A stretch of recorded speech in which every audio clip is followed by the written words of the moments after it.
Hello guys, আসসালামু আলাইকুম। কেমন আছেন সবাই? আমি আল্লাহ তাআলার অশেষ রহমতে ভালো আছি। আমাদের এবার কোরবানির গরুটা অনেক জাহিল। দেখুন, মানে ওর অনেক রাগ। ওকে কোনো রকম শোয়ানো যাচ্ছে না জবাই করার জন্যে। ও মনে হয় বুঝে গেছে। তারপরে জবাই করার পরে মাংস সব কাটাকুটা হচ্ছে।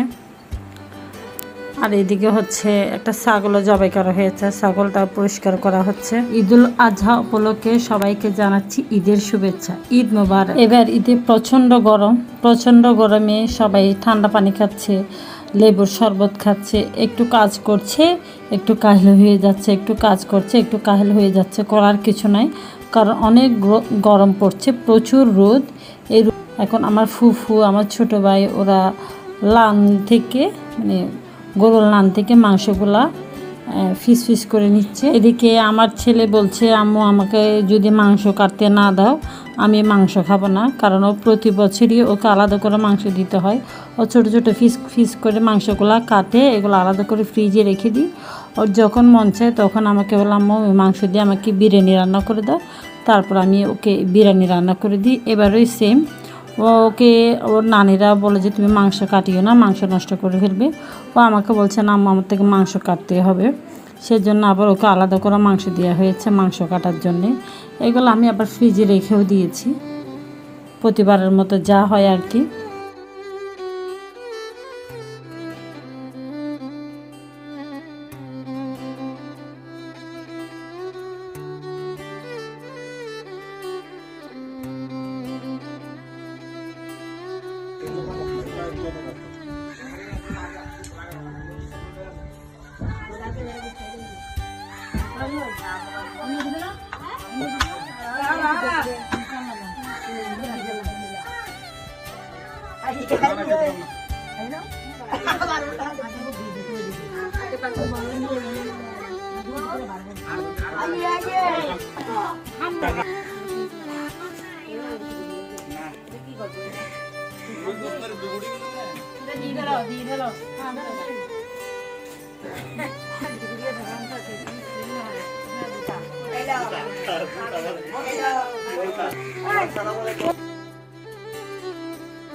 এখানে ফাতিয়া দেওয়ার জন্য ছোট ছোট করে মাংস পিস করা হচ্ছে।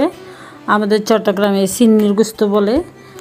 এগুলো 3-4টা হাঁড়িতে রান্না করা হবে, 4টা হাঁড়িতে রান্না করা হবে।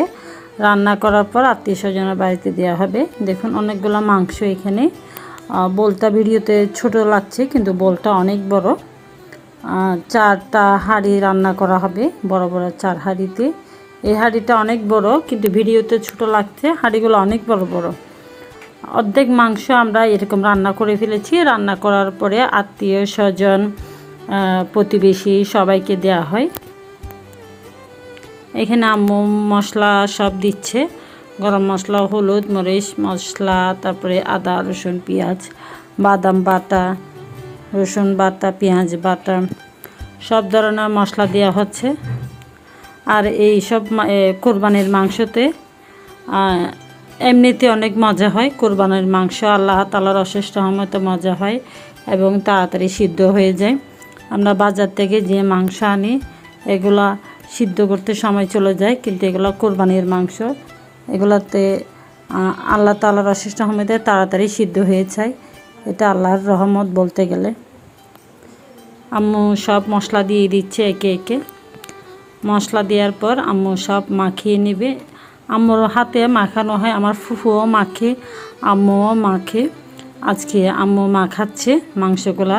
নিচ থেকে উপরে তুলছে, উপর থেকে নিচে দিচ্ছে, চারিদিকে হাতগুলো দিয়ে মাখানো হচ্ছে।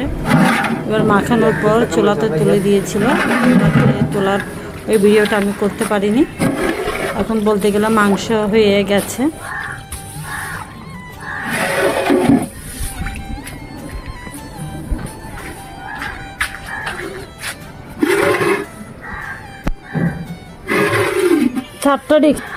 চারটা আটটাই দিতে, 3টা রান্না করা শেষ।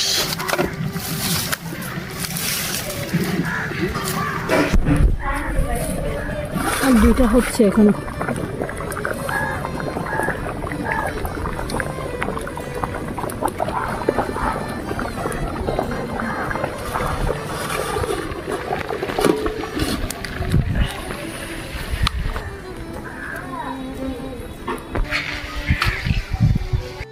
এগুলো সব বক্সে ভরা হবে। এখন রান্না শেষ হয়েছে, কিছু বক্সে ভরা হয়ে গেছে, আরও কিছু বক্সে ভরছে। বক্সে ভরার পরে ঢাকনা মেরে কষ্টেপ লাগিয়ে আত্মীয় স্বজনের বাড়িতে পাঠানো হবে।